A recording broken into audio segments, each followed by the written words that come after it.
Last night, 2020 presidential candidate Bernie Sanders suggested to me that Israel should now decline the billions of dollars it receives in U.S. aid annually. The idea that a member of the United States Congress cannot visit a nation, which, by the way, we support to the tune of billions and billions of dollars, is clearly an outrage. And if Israel doesn't want members of the United States Congress to visit their country to get a firsthand look at what's going on, and I've been there many, many times, but if he doesn't want members to visit, maybe he can respectfully decline the billions of dollars that we give to Israel. All right, so what's the foreign aid? What's the billions of dollars that Sanders is talking about? Here's the deal. The United States has been sending money to Israel for decades. In fact, Israel has been the largest cumulative recipient of U.S. foreign assistance since World War II.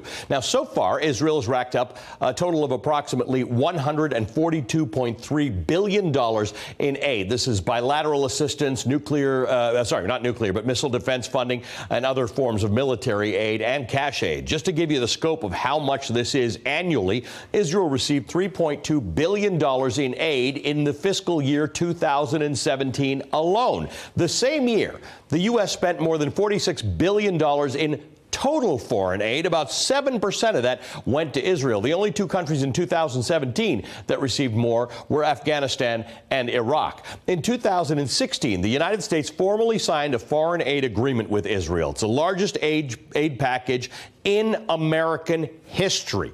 It requires the United States to send $38 billion in military aid to Israel over a 10-year period, and it prohibits any future president from withdrawing from the agreement until 2026.